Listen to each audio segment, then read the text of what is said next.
Bonjour à toutes et à tous, ici Chloé Lamont en compagnie de Yves Perron qui est député de Berthier-Masquinongé. Donc bonjour. Bonjour à vous, Madame Lemont, ça va bien? Et vous? Tout à fait. Oui, donc vous avez été reconduit comme candidat du Bloc québécois dernièrement. Pouvez-vous me dire si vous êtes satisfait de votre bilan jusqu'à maintenant? Bien sûr qu'on est satisfait, mais il nous reste encore beaucoup de choses à faire. C'est pour ça qu'on se représente encore. En fait, ce qu'on fait, c'est qu'on fait les préparatifs en vue d'une élection. Nous, on ne veut pas d'élection OK. au printemps, en tout cas, parce qu'on pense que ce n'est pas le temps, parce qu'on est encore dans la COVID, mais ce n'est pas nous qui contrôlons l'agenda, c'est le gouvernement. Et on a bien l'impression que le gouvernement risque de déclencher l'élection lorsqu'il va présenter le budget. Donc, on est prêt. Et puis, s'il y en a une tout de suite, on sera là. Puis, si elle est à l'automne, ce qui serait peut-être plus souhaitable, on sera là aussi. Mais dans tous les cas, on procède aux préparatifs. Donc, on nomme nos candidats dans les différentes circonscriptions. Et c'est ce qu'on a fait dans mon cas le 14 mars dernier. Parfait. Puis en quoi, justement, la prochaine élection pour le Bloc va porter? Sur quoi, en fait, ça va porter? C'est mieux comme question. Mais en fait, c'est très différent de la dernière fois, hein. Si vous vous souvenez, 2019, on était considéré comme renaissant de nos cendres, là. On avait eu la crise de leadership, et ainsi de suite, et c'était pas clair qu'est-ce qui allait être notre performance. Or, on a su se ressaisir dignement, nommer un chef flamboyant qui a déclassé tous les autres dans la campagne. J'ai bien l'impression que c'est ce qui va se produire encore parce qu'il n'y a pas personne encore pour compétitionner au niveau de Yves-François Blanchet. En tout cas, une opinion partisane peut-être, mais c'est ma vraie opinion. Il est vraiment excellent. Et ben, c'est ça. Fait que le contexte va être différent, hein. C'est sûr qu'on s'attend à être un peu plus attaqué que dans la campagne antérieure par les adversaires. Mais notre bilan n'est pas gênant, au contraire. On a été très constructif. Et dès le départ, même avant la pandémie, on avait réussi, entre autres, à protéger l'aluminium dans le cadre de la CEUM. On avait réussi à bloquer le financement de la contestation de la loi sur la laïcité québécoise par le fédéral. Et quand on est tombé dans la pandémie, ben, juste avant, il y a eu la crise de la grève du CN, où on a quand même été important dans notre rôle de médiation, pour on a essayé d'améliorer la situation. Puis ça a été bien difficile, ça, pour nos producteurs agricoles qui devaient sécher les grains. Ensuite, il y a eu les Wet'suwet'en, la crise autochtone, dont peu de gens parlent maintenant, mais ça a été quand même très intense comme période. Et pendant cette période-là, justement, pardon, c'est là que Yves-François Blanchet a démontré toute sa force en proposant une gestion de la crise qui soit intelligente et rapide, de retirer les agents de la GRC de la réserve, et ainsi de suite. Et ça a pris plusieurs semaines avant que le gouvernement libéral ne suivent nos recommandations. C'est bizarre, hein, ça s'est résorbé au moment où nos recommandations ont été mises en place. Puis là, évidemment, est venue la crise de la COVID et pendant la COVID, nous avons collaboré de façon assez serrée avec le gouvernement parce qu'il fallait le faire, parce que c'était une situation de crise nationale où les gens de l'opposition devaient travailler de façon constructive. Puis nous, de toute façon, on était arrivés à Ottawa avec cette optique-là. Donc, que ce soit de rendre la PCU incitative au travail, que ce soit de voter une aide aux frais fixes pour les entreprises, l'aide au loyer, entre autres, ce sont toutes nos propositions. Et on en fait encore des propositions. Puis là, actuellement, on fait des propositions très importantes d'augmenter les frais les transferts pour les frais de santé du fédéral. On le demandait avant la pandémie et c'est encore plus urgent maintenant. On est là aussi au front, au fédéral, pour prévenir les empiètements du gouvernement fédéral. Quand on parle de santé, on parle de normes nationales dans les CHSLD. Ce n'est pas d'autres normes dont on a besoin. C'est les moyens d'appliquer les normes qu'on a déjà dont on a besoin. Puis ça, ben, ça s'appelle du financement, ça s'appelle du personnel qualifié sur place. Le gouvernement du Québec a pris des actions, je pense, assez concrètes, là, entre autres avec la formation de côté financier. Donc, on travaille là-dessus de façon très forte. Nos aînés aussi. On martelait le message avant la pandémie, une augmentation de la pension de vieillesse de 110 par mois. On pense que c'est raisonnable, c'est plus que raisonnable. Et on le demande encore et on le demande encore plus qu'avant, parce que les personnes aînées sont les gens qui ont été les plus touchés par la pandémie et ce sont eux qui ont été le moins soutenus. On a réussi à obtenir un versement de 300 200 de plus pour ceux qui sont sur la sécurité du revenu, mais ce n'est pas suffisant, c'est un paiement unique. Ce qu'il faut, c'est un 110 par mois pour améliorer la qualité de vie de ces gens-là et soutenir la relance économique parce que ça va prendre de l'argent dans notre économie. Et si on augmente de 110 pour les aînés, ben eux, ils ne mettront pas ça dans un fonds de retraite. Là. Ils en ont besoin maintenant. Ils vont le mettre dans les commerces. On est sorti la semaine dernière pour inciter le gouvernement fédéral à mettre des mesures pour soutenir les petites PME, pour garder le visage de nos petits villages vivants, justement. Alors, tout est relié. Je parle longtemps, n'hésitez pas à m'arrêter. J'ai beaucoup de choses à dire. Oui, ben, c'est correct, là. Et oui, moi, j'aime ça, faire ça dans mes entrevues, de toute façon, laisser, comme je disais, laisser la parole à ma source, là, si je peux le dire comme ça. Parfait. Donc, on peut dire que le Bloc québécois est d'attaque, justement, pour les prochaines élections. Ouais. Ah, bien sûr, on est d'attaque, on est prêt. C'est de la politique, hein, Mme Lemont. Fait qu'on peut pas rien prendre pour acquis. Puis il faut rester, c'est important de ne pas se croire là-dedans. Puis moi, je dis toujours à la blague aux gens que je rencontre, ça fait pas tellement longtemps qu'on est là, hein, ça fait 1 an et demi, moi, que je suis un député, là, je suis un prof de secondaire à l'origine. Et je dis tout le temps aux gens, moi, je veux rester un gars ordinaire, puis je ne suis pas un vrai politicien, je ne veux pas en devenir un. Je suis là pour servir. Je pense que ce qu'on a fait, c'est très pertinent. C'est ça qu'il faut présenter à la population. Seulement, quand je dis qu'il faut rester humble dans tout ça, il faut reconnaître que le pouvoir final, la décision, c'est pas moi qui va prendre. Ce sont les électeurs et les électrices de Berthier-Masquinongé. J'espère que ce qu'on a pu faire, malgré le contexte de pandémie, a été assez représentatif de ce qu'on pourra faire après pandémie. Puis on met ça dans les mains des électeurs, mais on est toujours prêt pour l'élection, pas de problème. On n'a pas honte de notre bilan, bien au contraire, on est assez fiers de ça. D'ailleurs, on utilise ce slogan-là présentement, là. Fiable et fier. Fiable, on vous avait dit qu'on s'en allait à Ottawa de défendre, porter la voix du Québec, défendre nos intérêts. C'est ce qu'on fait quotidiennement. Et fier, parce qu'on a livré ce qu'on avait promis, puis on va continuer de le faire. Parfait. Là aussi, j'ai vu l'Internet haute vitesse. Je pense que Trudeau a annoncé que ça serait mis. Ça, est-ce que Ouais. justement, ça va être éventuellement partout ou comment ça? Ben, vous savez comment on a travaillé là-dessus, c'est épouvantable. Puis Berthier-Masquinongé, c'est immense, ça c'est 36 municipalités. Puis d'avoir à peu près 12 problèmes Internet différents. Tout dépendant de quel coin, de quelle MRC on se trouve, de quelle entreprise est sur place. Même dans des municipalités qui sont déjà desservies, il y a des bouts de rue qui ne sont pas desservis. C'est un casse-tête épouvantable, mais on y va au cas par cas, puis on essaie de pousser le maximum. Et ce sur quoi on a travaillé beaucoup à Ottawa, c'est de faire comprendre au gouvernement fédéral que ce n'était pas pertinent de relancer un autre programme. Les autres, ils voulaient lancer un autre programme là, avec un échéancier, je pense, 2026. Là.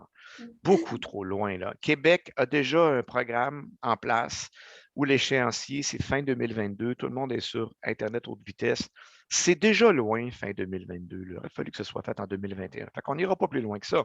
Ce qu'on disait, c'est arrêter d'essayer de repartir un nouveau programme avec un drapeau rouge dans le coin du chèque, là, puis transférer l'argent à Québec. Québec a un programme et Québec a besoin d'argent. D'ailleurs, le premier ministre Legault l'a déjà manifesté. Il était impatient. À un moment donné, il a lancé les travaux. Il dit, je suis tanné, j'attends plus après le fédéral.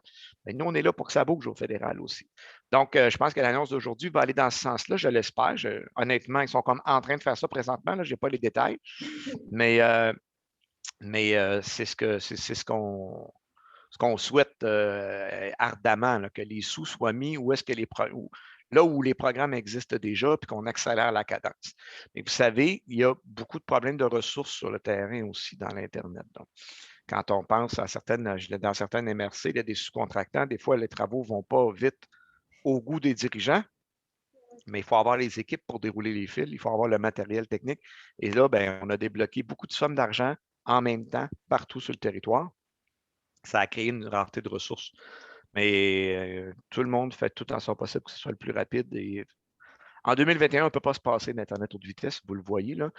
Pendant l'entrevue, tantôt, ça m'a écrit encore dans l'écran Your connection is unstable. Puis je suis dans le centre-ville de Louisville. Là, que, je suis à haute vitesse ici. Là. Fait, comment ça se fait que ça m'écrit ça?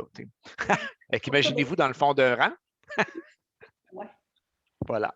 Ça l'a un petit peu justement buggé, ça a comme fait concrète, ça a pris un peu de temps avant que l'image en vienne, mais il n'y a pas eu rien de majeur, mais justement, on voit la technologie, c'est là qu'on voit ce beau la première fois. Ah, écoutez, des fois, on est dans les bâtiments de la Chambre des communes à Ottawa, sur la colline, dans nos bureaux, puis il y a des petits ralentissements. Là. Fait que, c'est sûr que c'est beaucoup plus sollicité que ça l'était dans le passé comme réseau, mais d'où l'importance de les moderniser au plus sacrant, là, pour Oui, rester poli.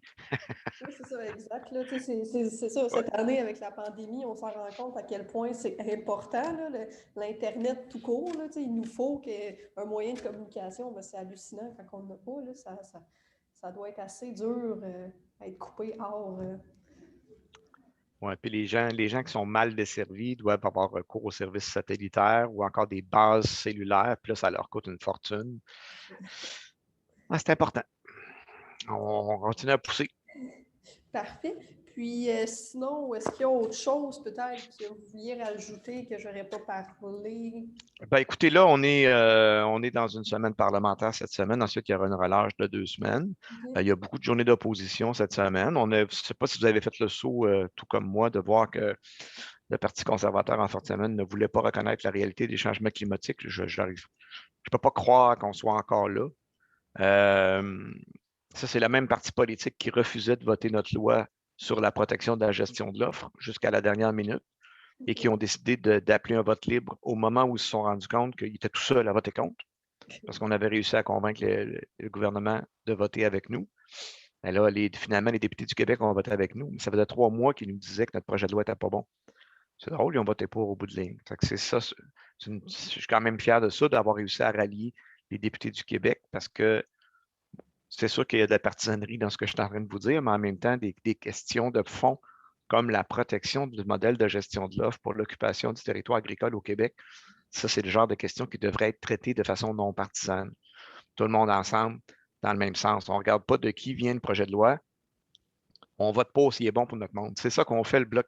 Et c'est ce qui me rend fier d'être un député du Bloc. Moi, je suis très, très fier de ma formation politique, de mon chef, de la députation. On a 32 députés qui sont excellents, puis un esprit de solidarité entre nous, là. Une collaboration, on travaille en équipe, c'est tellement agréable, Madame Lemond. Là, on a juste hâte de pouvoir y retourner comme il faut, puis d'être en post-pandémie, là, Oui, c'est de ça. pouvoir se prendre dans nos bras de temps en temps, puis se serrer la main. Ça me semble que ça va faire du bien. Mais bon, c'est ça. Donc, on travaille fort là-dessus dans les prochaines semaines. Moi, j'espère pouvoir faire avancer ce projet de loi-là, tout comme le projet de loi C-208, qui est un projet de loi conservateur qui vise à rendre les relèves agricoles plus faciles, parce qu'actuellement, un agriculteur qui vend ses terres à un étranger, c'est beaucoup plus payant pour lui de faire ça que de vendre à quelqu'un, à un de ses enfants ou à quelqu'un qui lui est apparenté. Ça, c'est un non-sens total. Ce qu'on veut, c'est la poursuite des entreprises familiales. C'est des technicalités fiscales qui ont été ajustées à Québec qui ne sont pas encore à Ottawa, parce qu'Ottawa est tout le temps un petit peu en retard. Au niveau avant-garde, hein, au niveau progressisme, et ainsi de suite. C'est pour ça qu'on est là aussi, pour un saccage. Donc, on essaie de rattraper le retard, mais ça, c'est un projet de loi qui est important, qui doit passer aussi. Puis comme je vous disais tantôt, nous, on ne regarde pas de quel parti politique émane notre projet de loi. On regarde s'il est bon pour notre monde. S'il est bon pour notre monde, on le soutient. Voilà. C'est un peu ça aussi, je pense, la politique. Là, vous êtes un peu là pour les citoyens, veut pas, je pense. Là, donc, c'est sûr qu'il faut que ça soit pour l'ensemble. Les citoyens, peu importe de qui ça vient. C'est ça. Moi, je dis, si on n'est pas là pour le citoyen, on n'a pas d'affaires là. C'est ça. C'est ça la job. Fait qu'il faut défendre notre monde. Oui, exact. Mais parfait. Parfait. Donc, ça fait pas mal le tour. C'est ça, on a parlé. J'avais une question, mais vous avez répondu au début pour savoir justement quand est-ce que vous pensez que les élections pourraient être déclenchées. Mais ça, Hey, on ne le sait pas, hein? C'est tout ce que je vous dis, c'est des suppositions qu'on se fait entre nous, là, mais nous, on soupçonne, surtout avec des genres d'annonces comme l'annonce Internet qu'on a aujourd'hui, là. Je sais que Mme Bibon faisait une la semaine dernière pour le monde agricole, elle va en faire une autre aujourd'hui. Il y a beaucoup d'annonces qui succèdent, beaucoup de petites parades médiatiques. Vous avez vu sur le transport électrique aux autobus Lyon la semaine dernière. Donc, ça sent on veut paraître bon et fin, on distribue des chèques parce qu'on s'en va en élection, puis on se dépêche d'en faire pendant qu'on a le temps, parce qu'en campagne électorale, évidemment, ils ne peuvent pas faire d'annonces gouvernementales. Fait qu'on est comme en expectative. On attend, on attend. Mais moi, je souhaite que les gens dans les mains de qui repose cette décision-là ne prennent pas cette décision-là de façon partisane en se disant on y va maintenant, on est sûr qu'on a un gouvernement majoritaire, mais qu'ils le prennent de façon sécuritaire en se disant maintenant on peut aller en élection parce que la pandémie est contrôlée, il n'y a pas de risque pour notre population. Puis même au-delà du risque, ce n'est pas juste que les gens soient à risque ou pas, c'est que les gens se sentent en sécurité. C'est important aussi. Il y a un aspect de santé mentale, ainsi de suite, parce qu'on ne voudrait pas d'une élection où on se retrouve avec un taux de participation famélique parce que les gens avaient peur de sortir et ne sont pas allés voter. Tout le monde perd là-dedans. Là. Donc, je souhaite ardemment qu'on prenne de sages décisions de façon non partisane, même si des fois, c'est bien difficile d'obtenir ça dans le monde politique. Ouais. On va croiser les doigts que ça soit effectivement fait après, si on peut s'en sortir, là, mais après cette pandémie, ou du moins, on va dire après le gros de la pandémie. Voilà. Mais la lumière s'en vient au bout du tunnel. Il ne faut pas désespérer. Là, puis, message peut-être d'espoir aux gens de la maison. Là. On continue. Je sais, moi aussi, je suis bien tanné. Puis tanné, c'est comme pas tout à fait fort. On est bien écœuré, je dirais, de ces mesures-là, puis de ne pas voir les gens qu'on aime, ainsi de suite. Mais il n'en reste pas long. Et les vaccins rentrent, là. C'est ça qui est la bonne nouvelle. Ça rentre avec un meilleur rythme. Puis les campagnes de vaccination, je pense, vont bon train. Je pense que le gouvernement du Québec a bien organisé les choses. Là. C'est en train de se déployer de plus en plus rapidement. Un jour, ce sera notre tour. Quand ce sera mon tour, vous pouvez être sûr que je vais aller me faire vacciner, mais je ne veux pas passer en avant de personne. Oui, c'est ça, il faut qu'on attende notre priorité. Voilà.